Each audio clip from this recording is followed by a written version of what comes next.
এই জাদুবিদ্যা সত্য। এবং এখনকার অনেক ভণ্ড যে কবিরাজগুলো বের হয়েছে, এরা জিনকে তাবে করে নিয়ে এই জিনদের মধ্য দিয়ে মানুষের মধ্যে জাদু ছড়িয়ে দিয়েছে, এবং এর ফলশ্রুতিতে বহু পরিবার ধ্বংস হয়ে যাচ্ছে। এই জাদুবিদ্যা সত্য। আরো একটা জিনিস সত্য, নবী সাল্লাল্লাহু আলাইহি ওয়াসাল্লাম বলেছেন ইন্না আইনাল হক, চোখের নজর সত্য। নবী করিম সাল্লাল্লাহু আলাইহি ওয়াসাল্লাম বলেছেন চোখের বদনজর সত্য। এই যে আমরা বলি ফেসবুকে এত বেশি ছবি দিয়েন না ভাই, ছবি তুলেন না, ছবি তুলেন না, বারবার যে বলি নিষেধ করি, কারণ কি জানেন? একটাই কারণ, বিকজ চোখ লাগাটা সত্য। মানুষের চোখ লাগে, এই কথা শুনলে অনেক মজুমদাররা হাসবে, হাসবে না? কথা বুঝতে পারেন নাই? কিন্তু এটা সত্য, কারণ নবী করিম সাল্লাল্লাহু আলাইহি ওয়াসাল্লাম যা বলেছেন সাদাকাল্লাহু ওয়া সাদাকা রাসূলুহুল কারীম, নবী যা বলেছেন, আল্লাহ যা বলেছেন চিরায়ত সত্য। এর বাইরে কোনো সত্য আছে? আচ্ছা দেখেন, আমি বললাম যে জাদুবিদ্যা সত্য। এই জাদুবিদ্যার চর্চা মানুষ করে, এখনো করে, এবং এই জাদু দিয়ে মানুষের ক্ষতি করার জন্য জিনের প্রয়োজন হয়, দুষ্ট জিন। এই জিনগুলোকে মানুষ তাবে করে মানুষের ক্ষতি করার চেষ্টা করে। দেখবেন এখন গ্রামে গঞ্জে শহরে সব জায়গায় ছড়িয়ে পড়েছে না? দেখবেন, খুব সতর্ক থাকবেন। আমি পরে সলিউশন বলছি আপনাদেরকে। আরেকটা বলেছি, নবী সাল্লাল্লাহু আলাইহি ওয়াসাল্লাম বলেছেন চোখের বদনজর এমন সত্য যে একটা উটকে এই রান্নার ডেকচির মধ্যে ঢুকাই ফেলতে পারে। একটা উট খুব সুন্দর, ভালো, আপনি দেখছেন মাশাআল্লাহ বলেন নাই, নজর লেগেছে, উটটা মারা গেছে, দেন তারপর তাকে জবাই করে খেয়ে ফেলতে হয়েছে। একজন সাহাবী গোসল করছিলেন, গোসল, এটা হাদিসে সহিহ, এই যে আলেম ওলামা যারা আছেন তারা জানেন যে এই হাদিসে সহিহ। একজন সাহাবী গোসল করছেন, তার গায়ের চামড়াটা খুব সুন্দর ছিল, একদম স্কিনটা অনেক সুন্দর, থাকে না এমন কিছু মানুষ? আচ্ছা, এখন আরেকজন সাহাবী এই গোসল দেখছেন দূর থেকে, দেখে বলছেন যে কি চমৎকার তার শরীরের রংটা, যেন কুমারী নারীর মতো, অনেকটা এমন একটা কথা তিনি বলেছিলেন। সাথে সাথে এই সাহাবী অজ্ঞান হয়ে পড়ে গেছে। কোন সাহাবী? যিনি গোসল করছিলেন। এটার আপনি কোনো ব্যাখ্যা দিতে পারবেন না তো, এখানে কোনো সায়েন্স দিয়ে বা মেডিকেল সায়েন্স দিয়ে আপনি কোনো ব্যাখ্যা করতে পারবেন না। একটা ব্যাখ্যা দিতে পারেন, কিন্তু কেন সেটা হলো সেটা আপনি অ্যান্সার খুঁজে পাবেন না। তো নবী সাল্লাল্লাহু আলাইহি ওয়াসাল্লামের কাছে নিয়ে যাওয়া হলো তাকে। তিনি বললেন যে এই ব্যক্তির ব্যাপারে কি কেউ ভালো মন্দ কিছু বলেছিল? তখন একজন সাহাবী বলেন হ্যাঁ, অমুকে বলেছে এর স্কিনটা অনেক সুন্দর, ওকে ডেকে নিয়ে আসুন। ওকে ডেকে আনা হলো। ডেকে আনার পর নবীজি তাকে অনেক শাসালেন, তোমরা তোমাদের ভাইদেরকে কি মেরে ফেলতে চাও? তখন এই সাহাবী তো অবাক, আমি আবার কখন মারতে চাইলাম ইয়া রাসূলুল্লাহ? আমি তো মারতে চাই নাই, আমি তো খালি বলেছি যে তার গায়ের রংটা অনেক সুন্দর। তখন তিনি বললেন কেন তুমি সুবহানাল্লাহ বললে না, কেন তুমি মাশাআল্লাহ বললে না? যখন মাশাআল্লাহ বলবেন, সুবহানাল্লাহ বলবেন, নজরটা লাগবে না। আর যখন আপনি মাশাআল্লাহ বলবেন না, সুবহানাল্লাহ বলবেন না, দেখবেন নজর লেগে গেছে। আপনি বিশ্বাস করেন ব্যবসা খুব ভালো চলছে, মানুষ বলল যে বাহ তোর তো ব্যবসা হেভি, লালে লাল শাহজালাল, ঠিক আছে, দেখবেন আপনার কেনা বেচা বন্ধ হয়ে গেছে। এরকম হবে, আমার কথাটা বিশ্বাস করেন। এটা কিন্তু সায়েন্স প্রমাণ করতে পারবেন না, আল্লাহ এবং তার রাসূল বলেছেন, তার উপরে কোনো সত্য নেই। আছে সূরা কাহফ 29 নম্বর আয়াত পড়ে দেখেন, আল্লাহ পাক বলছেন ওয়াকুলিল হাক্কু মির রাব্বিকুম, সত্য সেটাই যা তোমার রবের পক্ষ থেকে আসে। ফামান শাআ ফালইউমিন, যার ইচ্ছা হয় বিশ্বাস করুক, ওয়ামান শাআ ফালইয়াকফুর, যার ইচ্ছা হয় সে অস্বীকার করুক। এই কারণে আমরা বলি ফেসবুকে এত বেশি ছবি দেওয়া, এই আই ওয়াশ করা, এই যে শোডাউন করা, হ্যাঁ, ইসলামের কিছু কাজ করলেন একদম মানুষকে না দেখাইতে পারলে ঘুম হচ্ছে না, এগুলো বন্ধ করেন, এগুলো বন্ধ করে দেন আল্লাহর ওয়াস্তে। অফলাইনে কাজ করেন, নিজেকে গোপন করার চেষ্টা করেন। যত বেশি মানুষের কাছে নিজেকে এক্সপোজ করবেন, কাজের বরকত কমে যাবে, কাজের বরকত কমে যাবে, চোখ লাগবে, নজর লাগবে। এবং চোখ লাগা বদ নজরে বহু আলেম আস্তে আস্তে মাঠ থেকে মাইনাস হয়ে গেছে না? যায় নাই? এখন কি আলেমদের সংখ্যা বেশি না কম? যত দিন যাবে আলেমের সংখ্যা আরো কমে যাবে। নবীজি বলেছেন আলেমদের সংখ্যা কমতে থাকবে, মানুষ জাহেলদেরকে আলেম বানিয়ে নেবে। তো প্রিয় ভাইরা, জাদুবিদ্যা সত্য, চোখের বদনজর সত্য, রাতের এই অনিষ্টগুলো সত্য, রাতের বেলা অনেক ক্ষতি আছে। এই জন্য নবীজি বলছেন বাচ্চাদেরকে বাইরে বের করো না, এবং তোমরাও রাত যখন গভীর হবে তখন এদিক ওদিক ঘোরাফেরা করো না। দেখবেন রাত যত গভীর হয় আমাদের শহরগুলো তত জীবিত হয়, তাই না? তাই না? রাত যত গভীর হচ্ছে শহর তত জীবিত হয়। চায়ের দোকানে আড্ডা বেশি, ওই সিনেমা দেখছে, টিভি দেখছে, ক্যারাম খেলছে, লুডো খেলছে, ঘুম নাই। ঘুম কখন? ফজরের আগে আগে। ফজরের নামাজ কিন্তু নাই, ফজরের ঠিক আগে আগে, আবার ওই যে জোহরের নামাজের সঙ্গে উঠতেছে। এখন আমাকে বলেন এরকম জেনারেশনকে দিয়ে কি আসলে ইসলামের কোনো খেদমত হবে? আচ্ছা, নবীজি রাতের বেলা আর্লি ঘুমাতেন, আল্লাহ পাক আমাদের সবাইকে তাড়াতাড়ি ঘুমানোর তৌফিক দান করুন। হ্যাঁ, আপনি ইলম চর্চা করলে রাত জেগে থাকতে পারেন, আপনি যদি জ্ঞান চর্চা করেন রাত জাগতে পারেন, আপনি কোনো গবেষণা করছেন, নামাজ পড়ছেন বা কোরআন হেফজ করছেন, আপনি রাতের আর্লি উঠবেন, এটা আলাদা বিষয়।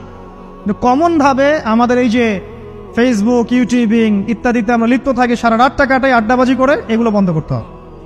এগুলো বন্ধ না করলে ফিজিক্যালি আমরা সুস্বাস্থ্যের অধিকারী হতে পারবো না। সারা দিনটা আমাদের একটা কি বলবো অলসতার ভাবে যাবে এবং দিনের বেলা কাজগুলো ব্যাহত হবে। এতে করে আমাদের উম্মার এই পুরো বড় যে তরুণ প্রজন্ম আছে, এদেরকে আপনি সম্পদে পরিণত করতে পারবেন না। তাই এই সিস্টেমটা চেঞ্জ করা দরকার। নবীজি রাতের বেলা এই সূরা বাকারার শেষে 3টা আয়াত তেলাওয়াত করতেন, আমরা করবো ইনশাআল্লাহ। ইনশাআল্লাহ। আরেকটা আমল বলে দেই, নবী করিম সাল্লাল্লাহু আলাইহি ওয়াসাল্লাম রাতের বেলা সূরা মুলক তেলাওয়াত করতেন। কোন সূরা এটা? কোন সূরা? তাবারাকাল্লাযী বিয়াদিহিল মুলক। কয়টা আয়াত আছে? 30টা আয়াত আছে। নবীজি বলেছেন সাল্লাল্লাহু আলাইহি ওয়াসাল্লাম যে এই সূরা আপনাকে কবরের আযাব থেকে বাঁচাবে ইনশাআল্লাহ। কবরের আযাব থেকে তো ভাই বাঁচা খুব সহজ নাকি? আমাদের মধ্যে এমন কেউ নাই, শোনেন, আমাদের মধ্যে এমন কেউ নাই, আলেম জালেম, মুফতি মুহাদ্দিস, রাজনৈতিক নেতা, পলিটিশিয়ান, বিরোধী দল, জাতি, তারপরে যে সরকার দল, যে আছে না কেন, কবরের শাস্তি ফেস করবেন এমন একটা মানুষ নাই, কেউ নাই পৃথিবীতে। এই যে আপনি দেখছেন ওই যে কি ইসরায়েলের প্রধানমন্ত্রী, ওই রাশিয়ার প্রধানমন্ত্রী, ওই চায়নার সভ্যতা, পশ্চিমা সভ্যতা, এমন কেউ নাই পৃথিবীতে এখন যাকে কবরের শাস্তি ভোগ করতে হবে না। আছে? সবচেয়ে লঘু শাস্তি লঘু চাপ, এটা বলতে গেলে আসলে আমি ভাষা হারাই ফেলি, তারপরে বলছি আল্লাহ পাক আমাদের সবাইকে হেফাজত করুন, আমিন। একজন সাহাবীর নাম সাদ বিন মুয়াজ। কি নাম? নবী করিম সাল্লাল্লাহু আলাইহি ওয়াসাল্লামের সাথে একদম ডান হাত হয়ে যুদ্ধ করেছেন দীর্ঘদিন। বদর তিনি বীর সেনা, উহুদের বীর সেনা, ঠিক আছে। খন্দকের যুদ্ধেও বীর বিক্রমে যুদ্ধ করেছেন। তিনি আনসার সাহাবী, একদম মদিনার নেতা সাহাবী। সব সাহাবী কিন্তু একরকম নন, কেউ ছিলেন নেতৃস্থানীয় সাহাবী, তিনি ছিলেন একজন নেতৃস্থানীয় সাহাবী, ঠিক আছে।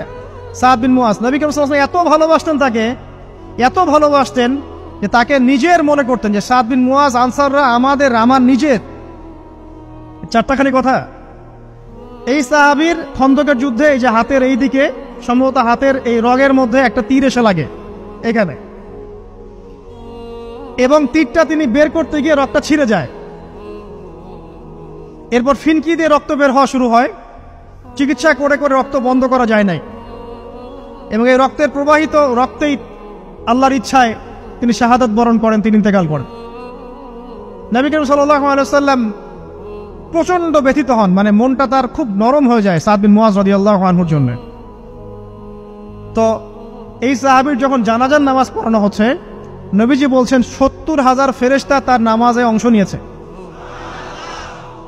আর এই সাহাবীকে যখন কবরে শোয়ানো হয়েছে, নবী করিম সাল্লাল্লাহু আলাইহি ওয়াসাল্লাম পরে জানিয়েছেন কবরের যে মৃদু চাপ, সাদ বিন মুয়াজ রাদিয়াল্লাহু আনহুর কবরেও সেই মৃদু চাপ দেয়া হয়েছে। আমি কি বুঝাতে পারলাম ভাই? আমাদের কোনো দাম আছে এখনকার পলিটিশিয়ানদের কোনো দাম আছে? এখনকার সমাজ নেতার কোনো দাম আছে? এখনকার সুদখোরদের কোনো দাম আছে? এই ঘুষখোর দুর্নীতিবাজদের কোনো দাম আছে? আমরা যারা কাঠমোল্লা হয়ে আছি, আমাদের কোনো দাম আছে? সাদ বিন মুয়াজ রাদিয়াল্লাহু আনহু যদি কবরের শাস্তি তাকে না ছাড়ে, প্রশ্নোত্তর পর্ব তাকে না ছাড়ে, আমরা পার পাবো?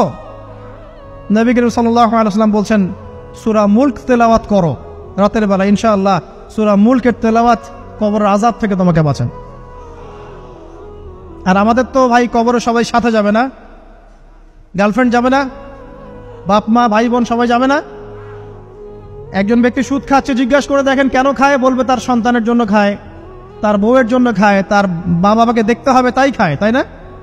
একজন ব্যক্তি ঘুষ খায়, বলবে আমার পরিবারের জন্য খাই। একজন দুর্নীতি করছে, পুকুর চুরি করছে, বলবে দুর্নীতি করছে আমার পরিবারের জন্য খাই, পরিবার ভালো থাকবে। সবার একই এক্সকিউজ যে পরিবার যেন ভালো থাকে, আমার সন্তানরা যেন ভালো থাকে, আগামী প্রজন্মের জন্য কিছু রেখে যেতে পারি, তাই না? এরকম একটা মানুষও কি আপনার সাথে কবরে যাবে? তাহলে এই বোকা মানুষ কেন বোঝে না যে আপনার কবরে আপনাকেই যেতে হবে? তাহলে আপনি কি কারণে অন্যের কারণে নিজের পরকাল নষ্ট করছেন? অন্যের সুখের জন্য আপনি আপনার পরকাল নষ্ট করছেন। সুদ খাচ্ছেন, দিব্যি মায়ের সাথে জেনা করছেন। আপনাদের এলাকায় নাকি সুদের সমস্যা অনেক বেশি। কয়েকটা হাদিস বলে দেই, আমি ওদেরকে আক্রমণ করতে আসি নাই, আমি শুধু তাদেরকে 3টা হাদিস শোনাতে এসেছি। 1 নম্বর হাদিস শোনেন। আল্লাহর নবী মুহাম্মদ সাল্লাল্লাহু আলাইহি ওয়াসাল্লাম বলেছেন, সুদের পাপের 73টা শাখা আছে। কয়টা? কোন হাদিসে 70টাও আছে, কোন হাদিসে 73টা আছে।